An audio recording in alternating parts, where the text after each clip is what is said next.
우리에게 넘치는 성령의 은혜, 넘치는 하나님의 감동, 그 귀하신 사랑이 충만한 예배 되기를 원합니다. 집사님 하나 띄워주시죠. 여러분들 이 시대의 사람들이 아니시죠? 우리 예전에는 보기에 사진처럼 합격자 명단을 이렇게 대학교 입간판 등에 붙여 놓았습니다. 저도 합격자 명단에 내 수험번호가 적혀 있기를 간절히 바라며 두근두근 하는 마음을 가지고 학교 교문에 들어가서 내 번호 어디 있나 뚫어지게 쳐다봅니다. 그리고 찾았습니다. 내 수험번호를 발견하고 얼마나 소리를 지르며 기뻐했는지 모릅니다. 그 순간 세상을 다 가진 것 같았고 다 이루었다는 그 기쁨, 그리고 가슴이 터질 것 같았습니다. 수험번호는 그냥 번호일 뿐입니다. 근데 그 번호 안에는 사람들의 각각의 인생의 이야기가 그 안에 들어 있습니다. 가난한 환경에서도 굴하지 않고 열심히 공부해서 합격한 사람도 있습니다. 재수 또는 삼수하여 합격한 사람도 있습니다. 친구랑 나란히 시험을 봤는데 자신의 번호만 있어서 미안한 사람도 있겠지요. 갖가지 사연이 있어도 그 명단에 자신의 번호가 있는 사람만이 자신이 지원한 그 대학교에 들어갈 수 있습니다. 마치 합격자 명단처럼 오늘 본문 에스라 2장에서는 사람들의 명단이 1절로부터 7절까지 빼곡하게 기록되어 있습니다. 이 긴 이름들이 왜 여기에 있을까? 어떻게 이 말씀을 묵상해야 할까? 조금은 막막하게 느껴지기도 합니다. 그래서 오늘 저는 이 명단이라는 이 키워드를 좀 가지고 명단을 기록하신 하나님의 의지, 하나님의 의도, 그 메시지를 좀 살펴보고자 합니다. 특별히 명단 안에 들어간 사람들에게 있는 특징 3가지를 좀 먼저 살펴보려고 합니다. 첫 번째, 명단에 들어간 사람들은 하나님께 감동을 받은 사람들입니다. 오늘 본문에 나오는 명단, 단순히 바벨론 포로에서 예루살렘으로 돌아온 귀한 자들의 출석부가 아닙니다. 오늘 명단은 70년간의 포로 생활이라는 이 칠흑 같은 어둠 속에서도 하나님이 당신의 백성을 잊지 않으시고 마침내 그들을 다시 예루살렘으로 이끌어내신 그분의 신실하심, 그 신실하심을 보여주는 위대한 증거입니다. 우리 1절을 다 같이 암송하겠습니다. 암송 구절이 있잖아요. 근데 띄어져 있으니까 우리 보고 함께 읽도록 하겠습니다. 시작. 옛적에 바벨론 왕 느부갓네살에게 사로잡혀 바벨론으로 갔던 자들의 자손들 중에서 노임을 받고 예루살렘과 유다도로 돌아와 각기 각자의 섬으로 돌아간 자. 아멘. 아시는 분 계시겠죠? 바벨론 포로에서 예루살렘으로 돌아오기 전까지 배경 잠깐 설명해 드리도록 하겠습니다. 이스라엘은 하나님을 떠납니다. 그리고 자기 마음대로 삽니다. 하나님보다 이 땅의 것을 더 의지하고 재밌어하고 그것을 쫓아 살아갑니다. 하나님을 버리고 마음대로 사는 그들을 향해 하나님은 돌아오라, 하나님은 돌아오라, 하나님은 돌아오라. 그렇지 아니하면 심판이 있음을 수없이 경고하셨습니다. 그러나 그들은 듣지 않았습니다. 돌아오지 않았습니다. 결국 하나님은 말씀하신 대로 이스라엘을 심판하십니다. 이스라엘은 멸망당했고 그들의 정체성의 상징 예루살렘 성전이 완전히 무너지고 맙니다. 그들은 비참하게 바벨론 포로로 끌려갑니다. 그러나 하나님은 예레미야 선지자를 통해서 말씀하십니다. 그들이 70년 후에는 다시 돌아올 것이다 라고 말씀하셨고, 그 약속을 지키기에 사람들의 마음을 감동시키십니다. 그리고 역사를 하시기 합니다. 지난 11월 1일 월삭 새벽 예배 때 기억하십니까? 무슨 말씀을 전했는지? 하나님이 주시는 감동이라는 제목으로 에스라 1장 말씀을 나누었습니다. 에스라 1장 1절에서 하나님은 하나님을 알지 못하는 이방인 왕 고레스, 그 왕의 마음을 감동시키셨습니다. 하나님께 감동을 받은 고레스는 저희들이 생각하기에 미쳤다고 할 만큼의 그 파격적인 칙령을 발표합니다. 그는 거대한 페르시아 제국에서 일개의 잘 알지도 못하는 소수 민족이었던 이 유대 민족들에게 예루살렘으로 돌아가서 하나님의 성전을 지으라고 명령하십니다. 말도 안 되는 일이 벌어진 것입니다. 유대인들은 고레스 왕의 메시지를 들었습니다. 사람들은 그 이야기를 듣고 하나님이 약속하신 대로 이제 우리 고향으로 돌아가도 된대 라고 기뻐합니다. 그리고 춤을 춥니다. 그러나 그들은 이 상황 안에서 매우 아주 작은 수만 예루살렘으로 돌아갑니다. 에스라 1장 5절에서는 말씀합니다. 하나님께 감동을 받은 자들만 돌아갔다라고 말씀합니다. 오늘 본문의 명단, 말씀에 감동을 받아 반응한 돌아온 사람들의 명단입니다. 모든 일의 출발은 성도 여러분, 감동으로부터 시작됩니다. 우리 2절 말씀을 다 함께 읽겠습니다. 시작.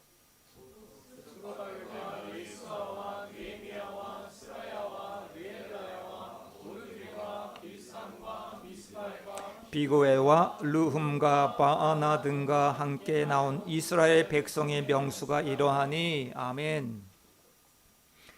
느헤미야 7장에서도 가문의 이름 그리고 명수가 조금씩 다르긴 합니다만 귀환한 사람들의 명단이 거의 동일하게 기록되어져 있습니다. 하나님은 하나님께 감동받아 출발했던 그 믿음의 사람들의 명단을 반복해서 기록하십니다. 우리에게도 하나님께 감동받아 살아갈 것을 말씀하고 계십니다. 2절 말씀은 이스라엘 총독 그리고 제사장을 비롯한 지도자의 명단입니다. 이 명단에서 우리가 또 하나 주목해야 할 것이 하나가 있습니다. 이들이 같은 시대 사람들이 아니라는 것입니다. 무려 100년 정도의 차이가 있다고 봅니다. 바벨론에서 귀환한 사람들은 1차, 2차, 3차에 걸쳐 돌아왔습니다. 하나님은 단 한 번이 아니라 계속해서 영으로 감동된 사람들을 보내십니다. 3절부터 20절까지는 이스라엘 가문별로 하나님께 감동받아 돌아온 사람들의 명수가 기록되어져 있습니다.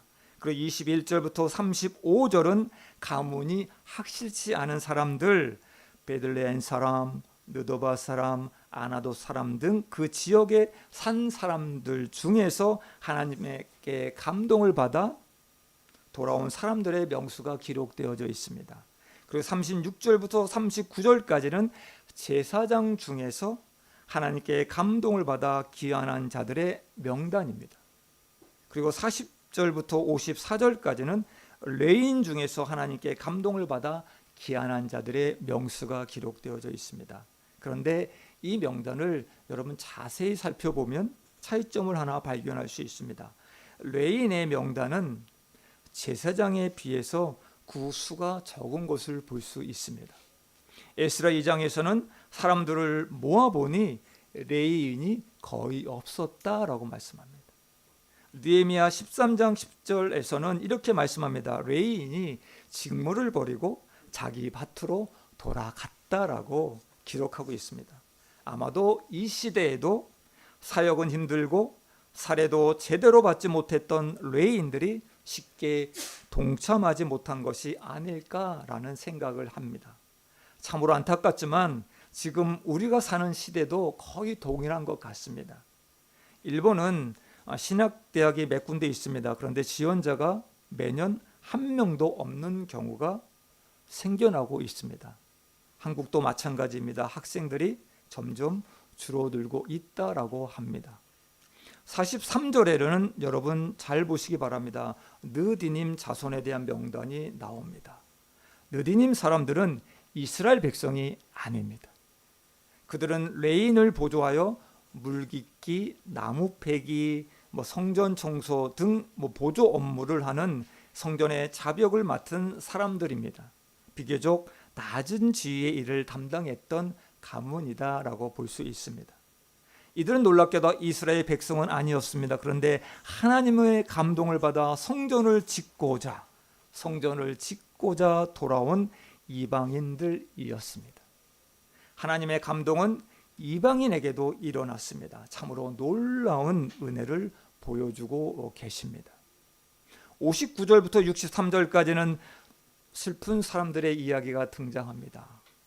조상의 가문 그리고 선조가 이스라엘 사람인지 확실하지 않은 사람들이 등장합니다.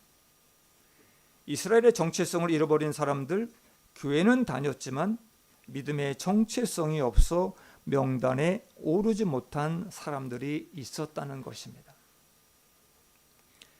분명히 교회는 다녔는데 죽어서 하나님 앞에, 주님 앞에 섰는데 하나님 나라 생명책에 내 이름이 없으면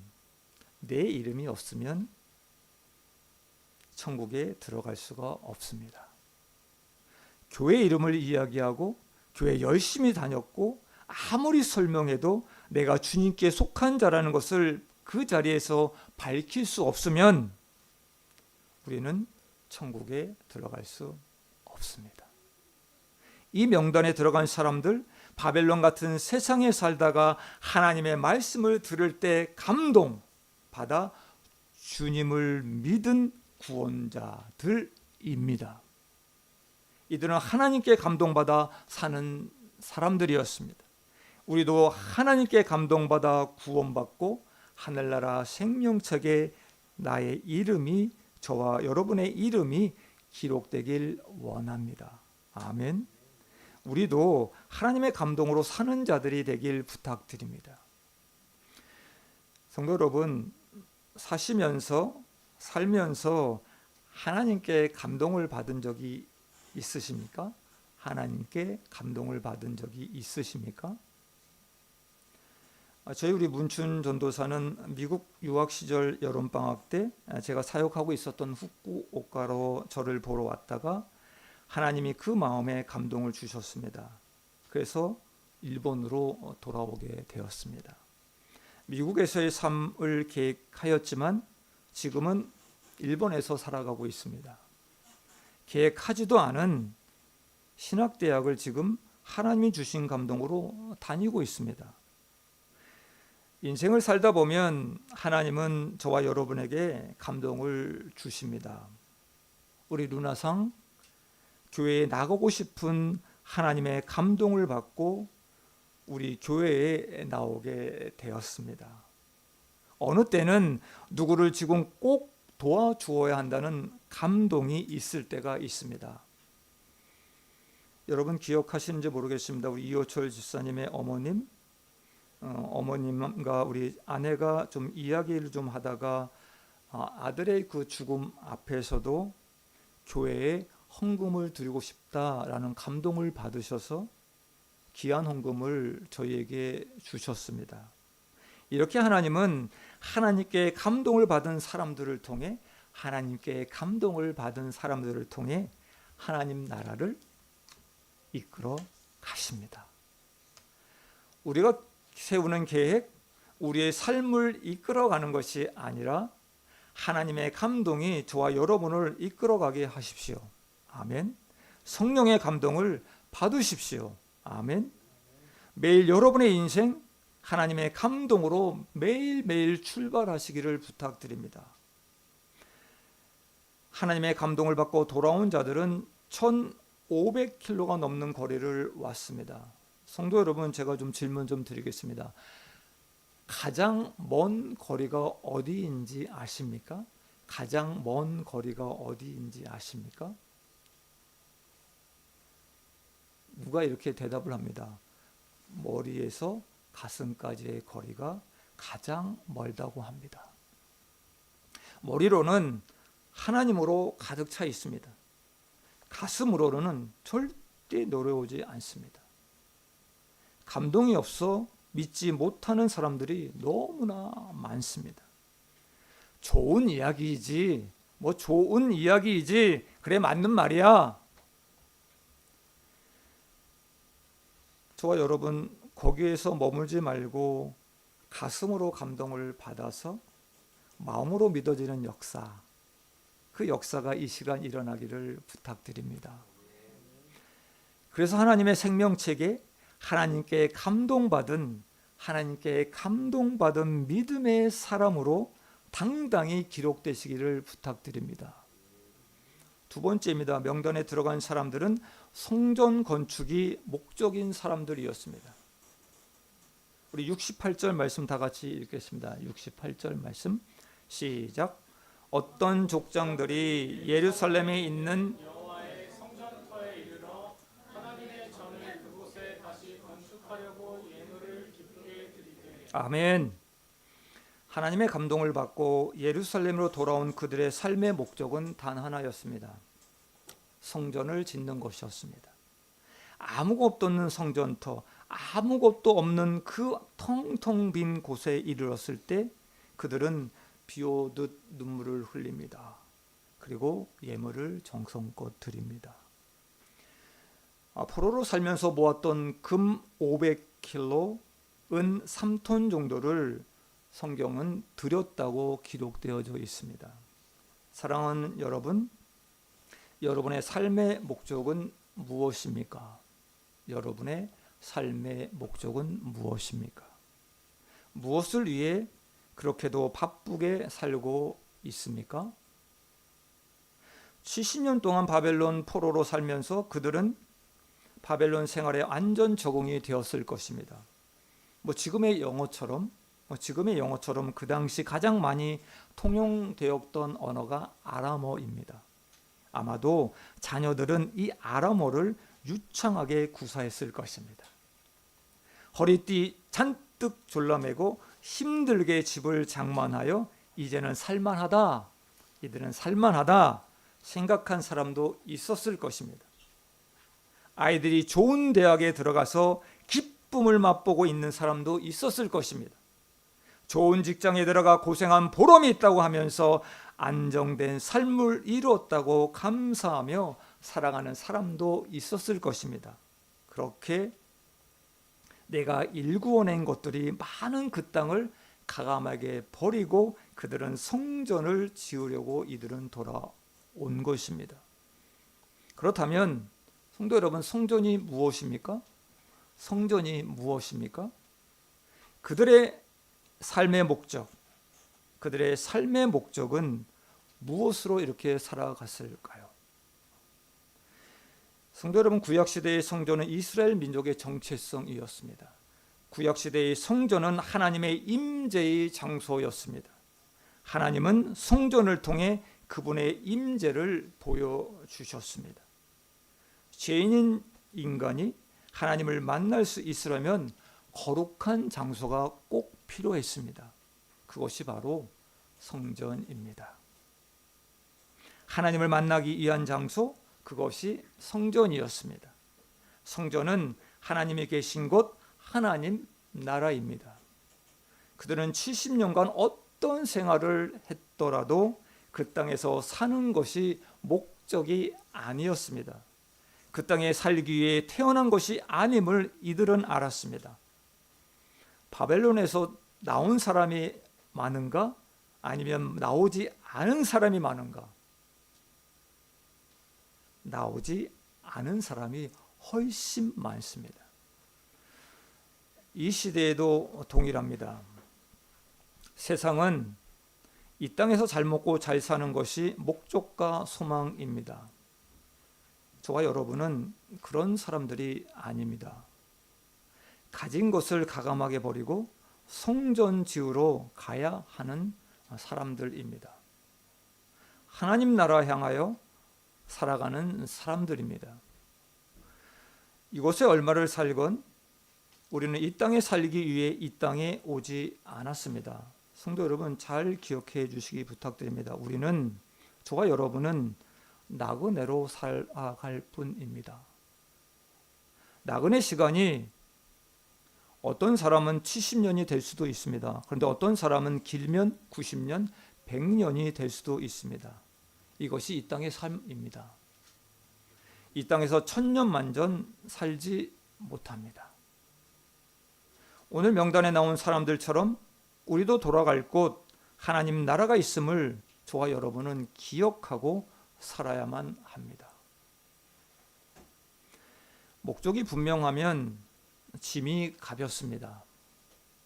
성전 지으러 간다, 예수님 때문에 산다, 목적이 분명하면 심플합니다. 이것이 없으면 욕심이 많아집니다. 이것저것 하게 됩니다. 남이 하는 것 보면 이것도 해야 하고 저것도 해야 하고 기웃기웃거리게 됩니다. 남이 사는 것 보면 이것도 사고 싶고 저것도 사고 싶고 하는 마음이 듭니다. 하고 싶은 것이 너무 많습니다. 여러분 잘 아시는 조종민 목사님, 버킷리스트의 단 한 가지를 말씀하십니다. 버킷리스트의 단 한 가지. 나 천국 간다. 나 천국 간다. 그것 하나면 족하다라고 말씀합니다. 단 한 가지, 성전을 짓기 위해, 예수님을 위해, 하나님 나라 위해 목적이 생기면 만나는 사람도 하는 일도 단순해집니다. 인생이 심플하고 깨끗하고 가볍습니다. 즐겁습니다. 머리 아프지 않습니다. 이 땅의 모든 것들 여러분 고민하지 마시고 하나님, 예수님이 목적 되시기를 부탁드립니다. 아멘. 세 번째입니다. 명단에 들어간 사람들은 하나님께 부르심 받은 그 소명대로, 사명대로 살았습니다. 우리 70절 말씀 다 같이 읽겠습니다. 70절 말씀 시작. 이에 제사장들과 레위 사람들과 백성 몇과 노래하는 자들과 문지기들과 유대인 사람들이 각자의 성읍에 살았고 이스라엘 무리도 각자의 성읍에 살았더라. 아멘. 이들은 제사장으로서, 레위인으로서, 노래하는 자로서, 문지기로서, 이방인 느디님으로서 자신이 받은 사명대로 살았습니다. 하나님 나라는, 그의 성전은 어느 한 사람의 영웅적인 행동으로 완성되지 않습니다. 제사장, 레위인, 노래하는 자, 문지기, 성전의 일꾼 등 각자의 역할은 달랐습니다. 그들은 모두 성전 재건이라는 하나의 거룩한 목표로 나아갔습니다. 명단에 기록된 그들, 이름도 없습니다. 빛도 없습니다. 각자의 자리를 지키며 믿음으로 순종하며 하나님 나라를 이루어갔던 사람들입니다. 저와 여러분에게도 하나님께 부르심의 소망을 모두 받으신 줄 압니다. 혹시 노래하는 자로 부르셨습니까? 혹시 성전의 봉사자로 부르셨습니까? 문지기로 부르셨습니까? 하나님이 부르시는 그날까지 저 여러분 거룩한 공동체 안에서 각자의 부르심의 자리에서 믿음으로 살아가시길 부탁드립니다. 바벨론에서 다시 돌아온 17개 가문입니다. 그리고 42,360명이 돌아왔습니다. 이들은 하나님의 감동을 받았고 구원받은 자들입니다. 이들은 자신의 계획대로 살지 않았고 하나님께 감동받은 그 믿음으로 살기로 결단한 자들이었습니다. 이들은 머리가 아니라 가슴으로 감동받고 돌아온 자들이었습니다. 저와 여러분, 하나님께 감동받은 자로 살아가길 부탁드립니다. 아멘. 이들의 삶의 목적 단 한 가지입니다. 이들의 삶의 목적 단 한 가지. 하나님의 성전을 짓는 것, 하나님의 성전을 짓는 것이었습니다. 이 세상에서 잘 먹고 잘 사는 것 목적이 아니었습니다. 나 이번에 고급 맨션 하나 샀어. 우리 아들 최고의 대학에 붙었어. 우리 남편 이번에 이사된 것 알아? 이 생의 자랑을 위해 사는 사람들이 아니었습니다. 좀 더 좋은 것을 먹기 위해 고가의 브랜드 옷을 입기 위해 사는 사람들이 아니었습니다. 이들은 단 하나, 하나님, 예수님이 저들의 인생의 목적이었습니다. 아멘. 저와 여러분, 성전이신 예수님이 저와 여러분의 인생의 목적 되길 원합니다. 이들은 각자 부르신 대로, 부르심의 소명대로 성전을 이루어 갔습니다. 저와 여러분, 하나님의 부르심이 어디에 있는지, 하나님의 부르심이 어디에 있는지 묻고 또 묻고 물어서 그 자리에서 충성하며 하나님 나라로 이루어 가시기를 축원드립니다. 결론을 맺겠습니다. 사랑하는 여러분, 오늘의 명단은 하나님 나라 백성의 명단입니다. 하나님 나라의 백성의 명단입니다. 나는 하나님의 백성이야, 나는 크리스천이야 말은 하고 있지만 내 이름 하나님 나라 생명책에 기록되어 있습니까? 내 이름이 하나님 나라의 생명책에 기록되어져 있습니까? 우리의 혈통, 우리의 노력, 하나님의 백성임을 절대로 증명할 수가 없습니다. 세상의 명단에, 여러분, 세상의 명단에 혹시 자기의 이름이 없다고 낙심하지 마십시오. 사람들이 내 이름을 기억하지 못한다고 슬퍼하지 마십시오. 가장 중요한 것이 하나 있습니다. 내 이름이 하늘나라의 생명책에 기록되어 있는지 없는지가 중요합니다. 아멘. 예수님의 이름을 믿고 그 이름을 부르는 자, 이미 그 이름이 생명책에 기록되어 있는 줄 믿습니다. 생명책에 기록되지 않는 자 절대로 하늘나라에 들어갈 수 없습니다. 내 이름이, 내 자녀의 이름이 생명책에 기록되길 여러분 열심히 기도하길 부탁드립니다. 이것만 된다면 이 땅에서 무엇이 부럽겠습니까? 무엇이 부럽겠습니까? 저와 사랑하는 성도님들 이름 모두 하늘나라 생명책에 기록되길 원합니다. 그래서 여러분들의 이름을 적어 보았습니다. 우리 채영이 이름은 제가 여기다 안 썼고, 새로 오신 분들은 제가 여기 이름을 못 썼습니다. 자기 이름이 있는지 한번 확인해 보시기 바랍니다. 있으면 아멘이고요. 만약 없으면 제 예배 끝난 뒤에 저한테 말씀해 주세요. 다시 제가 기록해서 올려드리도록 하겠습니다. 자기 이름이 다 있죠? 찾으셨나요? 네. 저와 여러분의 이름이 하늘나라 생명책에 꼭 기록되어 있기를 소원합니다. 하나님은 저와 여러분을 일처로 부르셨습니다. 우리 주변에 아직도 하나님께 감동을 받지 못한 자들이 너무나 많습니다. 그들에게 우리가 가야 할 그 하나님의 나라, 그 천국이 있음을 꼭 알려주시길 원합니다. 우리 말을 듣고 감동받은 사람들이, 저와 여러분의 말을 듣고 감동받은 사람들이 2차, 3차 계속해서 구원을 받을 수 있길 부탁드립니다. 주변에 돌아오지 않는 자들이 있다면 그 영혼을 위해 기도하면서 그를 위해 열심히 섬겨주시기를 부탁드립니다. 그래서 그들도 모두 하나님의 감동으로 구원받아 이 생명책에 기록되길 원합니다. 저는 하늘나라 생명책에 우리 일본 사람, 우리 일본 분 이름이 많아지길 위해 이 땅에 선교사로 왔습니다. 저는 우리 동경사랑의 교회가 우리 일본 사람들의 이름이 하나님 나라 생명책에 더 많이 기록되도록 이 땅을 위해 기도하며 섬기길 원합니다. 우리의 목적은 성도 여러분, 이 땅이 아닙니다. 이 땅이 아닙니다. 하나님 나라입니다. 각자 부르심의 자리, 충성을 다해 섬김으로 그 아름다운 성전을 이루어가는 우리 모두가 되길 주님의 이름으로 축원드립니다. 기도하겠습니다. 주님,